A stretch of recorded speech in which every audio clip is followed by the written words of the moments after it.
Hola a tots, avui us presentaré una nova col·lecció de llibres escrita per David Walliams. Perquè el vídeo no es faci molt llarg, només n'explicaré 4 i un altre dia en faré un altre explicant altres llibres que també són d'aquest autor. Els 4 llibres que us explicaré avui són El papa pispa, L'àvia gàngster, El noi del vestit i Amics de mitjanit. El papa pispa comença amb una família en la qual el pare és pilot de carreres, però un dia té un greu accident i acaba a l'hospital. Després de molts mesos pot tornar a casa, però amb una cama de fusta. Quan arriben a casa, el seu fill i ell veuen una nota de la mare que diu que se n'ha tingut que anar. Com que ha tingut un accident i ara porta una cama de fusta, ja no pot competir. Llavors es comencen a quedar pobres. Ara ja no els hi queda gairebé res. Com que ja no poden pagar les factures, els homes que venen a cobrar es van emportant coses per pagar les deutes. El pare deixa el seu fill amb la seva germana, o sigui, la tieta del nen, i el pare se'n va al bar. Però un dia el seu fill decideix seguir-lo, mentre la seva tieta dorm. I veu el seu pare dintre d'un Rolls Royce, que era un cotxe només per rics fa molts anys, i el veu amb unes altres 3 persones. La resta de la història us deixo que la llegiu vosaltres. El segon llibre, L'àvia gàngster, va d'un nen que els seus pares el deixen cada divendres amb la seva àvia i el deixen a dormir fins al dissabte perquè ells van a veure un concurs de ball. El nen es queda allà a dormir, a sopar, sobretot sopa de col, pastís de col, qualsevol cosa amb col, val? La seva àvia és una fanàtica de la col, qualsevol cosa amb col t'ho prepara ella. Un dia el nen va buscar una galeta al pot que sap que té amagat la seva àvia. Però, en comptes de trobar-hi galetes, s'hi troba moltíssimes joies. La seva àvia li explica que havia sigut una temuda gàngster i buscada a tota Anglaterra. Li va començar a explicar on havia robat cada joia. I al final de la conversa li diu que el major somni de qualsevol lladre era robar les joies de la corona, que estaven al palau de Buckingham. Llavors el nen comença a traçar un pla per robar-les i convenç la seva àvia perquè les vagin a robar. Però la història us deixo que la llegiu vosaltres perquè si no us estaré explicant tot el llibre i això és un vídeo informatiu del llibre. El tercer llibre, El noi del vestit, és d'un nen que la seva mare els va abandonar perquè es discutien molt amb el seu pare, o sigui, el pare del nen. Des que la seva mare va marxar, hi ha hagut molta tristor i molt poca relació entre el seu germà, el pare i ell mateix. Un dia, el nen, jugant a futbol, va tirar la pilota al despatx del director per la finestra. El director, que no era gaire amable que diguem, el va castigar amb una hora extra a la sala de càstigs. Quan entra dintre la classe de càstigs, veu una noia que és la Lisa, la noia més guapa del col·le. I es diuen, hola, com et dius, què tal, molt bé, i aquestes coses que fas quan coneixes algú. I llavors ve la professora que vigila els castigats i els diu que, sisplau, que compleixin els seus càstigs. Que el del nen era escriure no he de llançar pilotes al despatx del director. Quan s'acaba l'hora de càstig, la Lisa li diu a en Dennis, que és el nen, no us havia dit el nom, ho sento, li diu a veure si la vol acompanyar a casa seva. Mentre van caminant, la Lisa li explica que a ella li agrada molt la moda i en Dennis li diu que a ell també.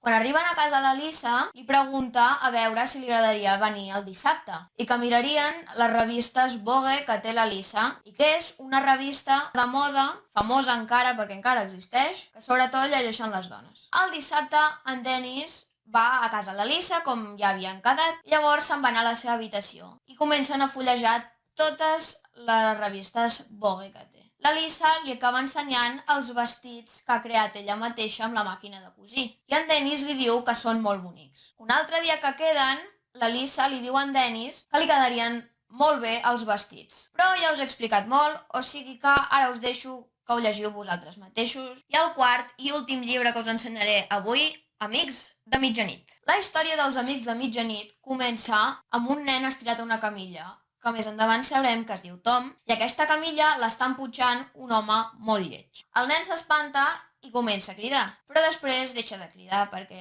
ja veu que no passa res. En Tom acaba amb el doctor que li pregunta diferents coses, com per exemple com es diu. Aquí és on sabem que es diu Tom, però ell li ha costat bastant de recordar-ho. I el perquè és perquè s'ha donat un cop molt fort al cap amb una pilota de críquet. En Tom, després de ser interrogat pel doctor Loopers, crec que es deia, el van portar a la sala de pediatria, on veurà que hi ha 4 nens més. Cada un té una pissarra al costat de la seva camilla. Un es diu Amber, l'altre es diu George, un es diu Sally i l'altre Robin. Els 4 nens que hi ha a la sala de pediatria, cadascun té alguna malaltia, alguna ruptura d'os, qualsevol cosa que els faci estar a l'hospital. Per exemple, l'Amber té els braços i les cames embenats perquè se'ls va trencar. En George està allà perquè és addicte a les llaminadures i li han fet una operació a la panxa. I en Robin porta una vena als ulls, per tant no pot veure res, perquè li han fet una operació als ulls. La Sally, l'última i la més petita, és calva perquè el tractament que pren li fa quedar-se així. L'enfermetat que té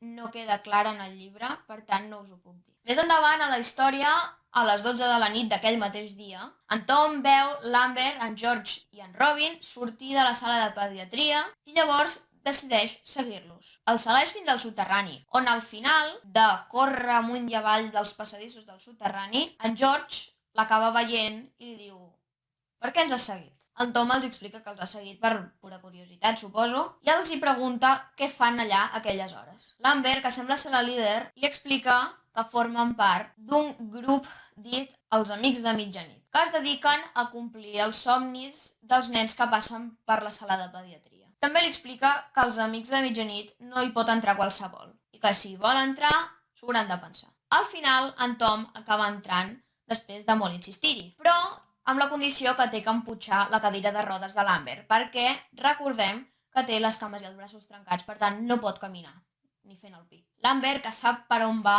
per dintre el soterrani, li va indicant cap on anar i acaben a la cambra frigorífica. L'Amber, de gran, diu que vol ser una exploradora famosa i diu que vol ser la primera nena que arriba al Pol Nord i també la primera nena que arriba al Pol Sud. A la cambra frigorífica sembla que nevi i està tot ple de gel, com és evident perquè és una cambra frigorífica, què vols que hi hagi? I de cop veuen fora a la porta una silueta d'un os. Fan una votació per saber qui va a investigar i acaben anant Tom. I llavors, quan surt, veu un os polar, però es nota que és una persona disfressada perquè la disfressa està una mica mal feta. Les ulleres amb esponges, les urpes amb ganxos de cortina i, altres coses que pots trobar per casa. Jo crec que us he explicat ja molt d'aquest llibre. Us deixo aquí amb la incògnita de què és l'os polar o qui.